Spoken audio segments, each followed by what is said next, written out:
शुरू ध्यान दीजिएगा, ऊर्जा का एसआई मात्रा क्या होता है? जूल होता है।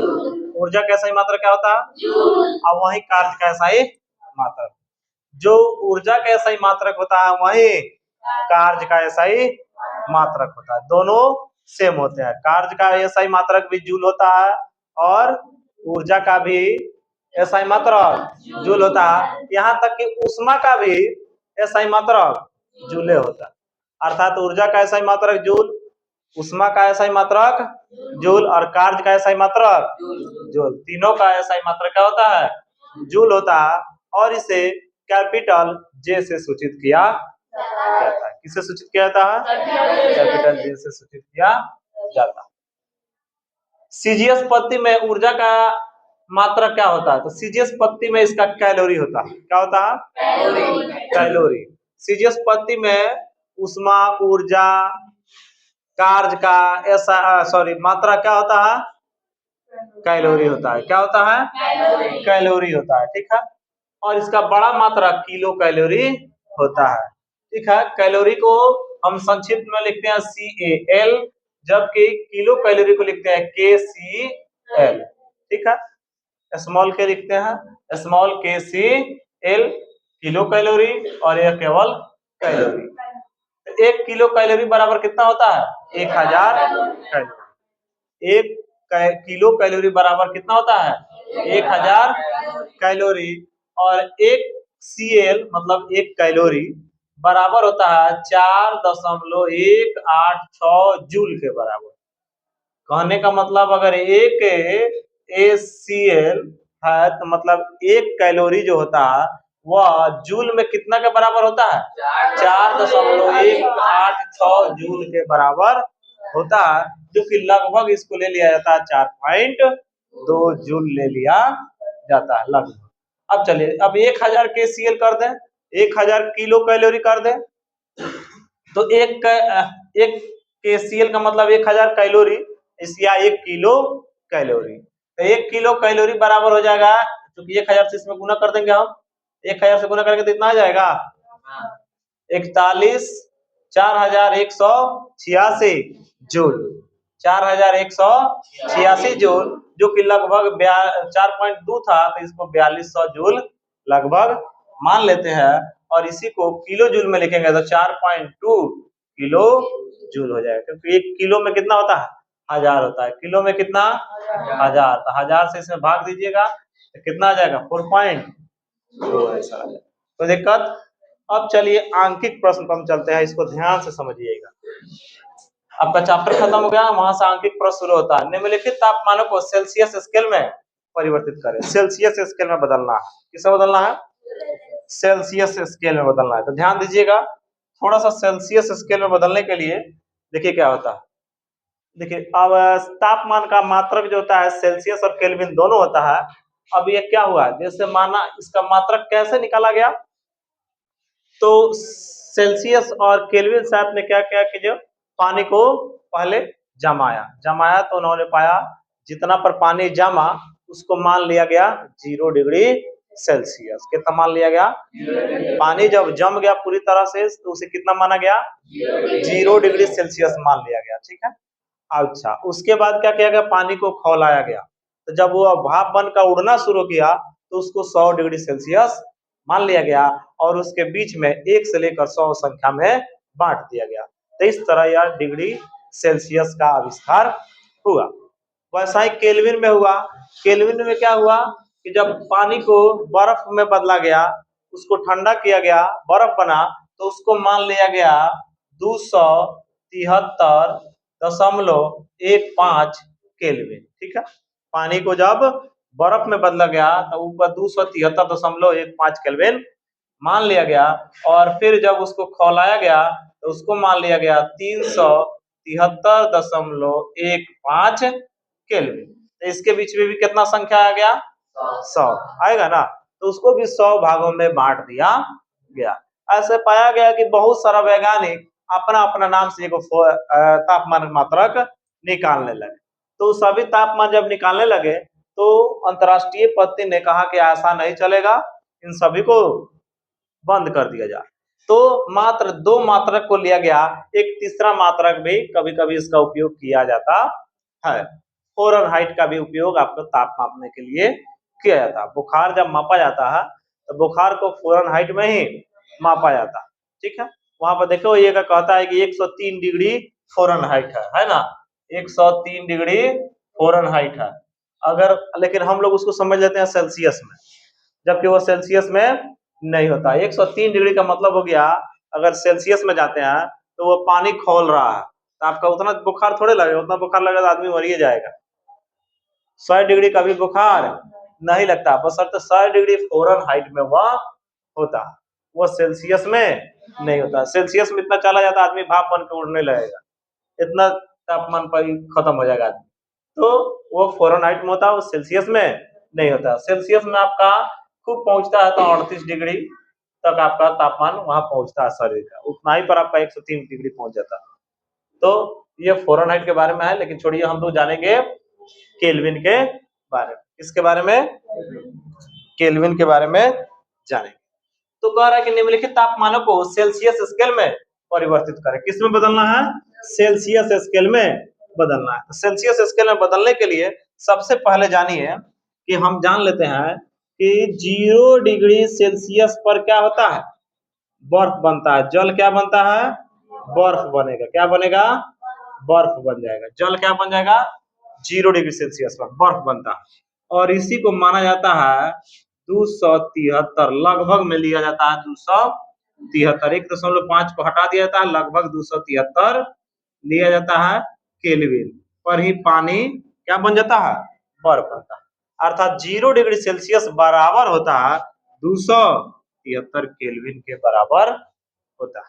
0 डिग्री सेल्सियस किसके बराबर होता है? 273 केल्विन के बराबर होता है। 273 घटाना चाहिए था, कितने घटाएंगे? 273, 273, 273 घटा लेंगे तो कितना हो जाएगा? 7, ये कितना बचेगा?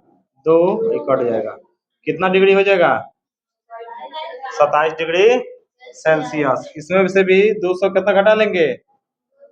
73, 273 घटा लेंगे तो कितना आ जाएगा? 0, 0 कितना?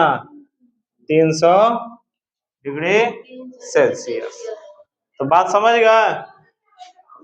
कितना घटाना है? 273 घटाना, क्योंकि वो 0 डिग्री के बराबर होता है तो उसी को घटाया जाता है। हाँ, उतार लीजिए। हाँ, वो बना रहे हैं।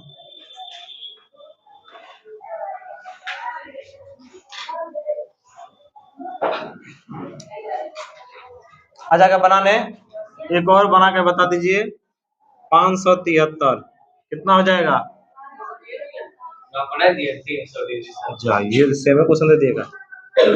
913, हाँ 913 को केल्विन में है। 913 क्या है? केल्विन। इसको सेल्सियस में बदलना है। तो सेल्सियस में बदलने के लिए क्या करते हैं? 273 को क्या कर देंगे? घटा देंगे। 0 ये हो जाएगा 11, 4 आई बचा 8, 8 में से 2 जाएगा 6, 640 डिग्री सेल्सियस आ जाएगा बनाने। कोई दिक्कत? अब चलिए, द्वारा निम्नलिखित तापमानों को केल्विन स्केल में परिवर्तित करें। किससे बदलना है?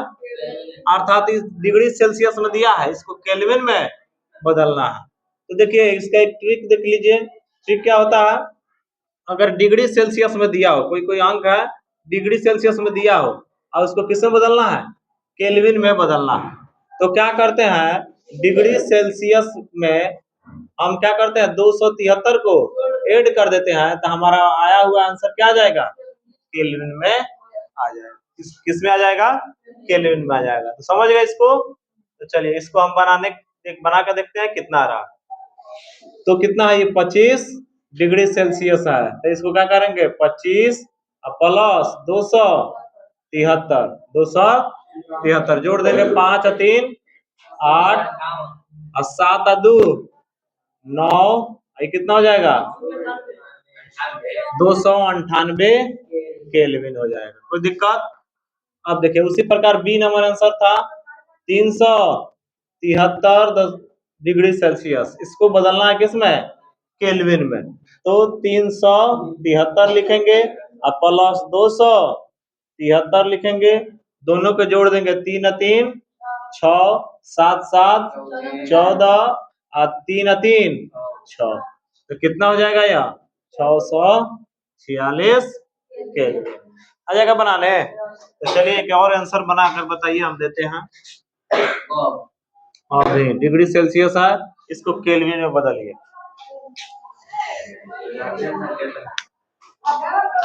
1000। अरे बनाओ ना।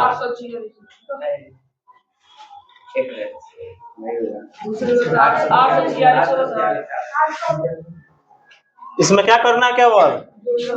कितना जोड़ना है? 273, 3 3 6 7 7 14 5 3 846 केल्विन। 846 केल्विन आ जाएगा बनाने। चलिए एक अगला क्वेश्चन है, आइए। लोहे के एक टुकड़े का आयतन 0.45 मीटर क्यूब है और उसका द्रव्यमान 3510 केजी है, तो लोहे का घनत्व क्या होगा?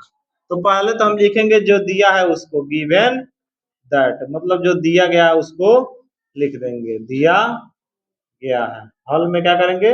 जो दिया गया है उसको पहले लिखेंगे। क्या दिया गया है? आयतन दिया गया है। लोहे का आयतन कितना दिया गया है जी? लोहे का आयतन कितना है? 0 मीटर क्यूब, यही ना है? अच्छा, उसका द्रव्यमान दे दिया गया है। द्रव्यमान कितना दे दिया गया है? 3510 केजी। निकालना क्या है? घनत्व। क्या निकालना है? घनत्व निकालना है। घनत्व बराबर क्या होगा? तो घनत्व का फॉर्मूला याद है? घनत्व बराबर क्या होता है? घनत्व बराबर होता है द्रव्यमान बटा आयतन। तो बन जाएगा अब द्रव्यमान कितना है? द्रव्यमान कितना है? 3510 केजी। अब बटा आयतन कितना है? 0.45 मीटर क्यूब है ना? ये वाला मिटा दे, इसी पर बनाए थे फिर आगे।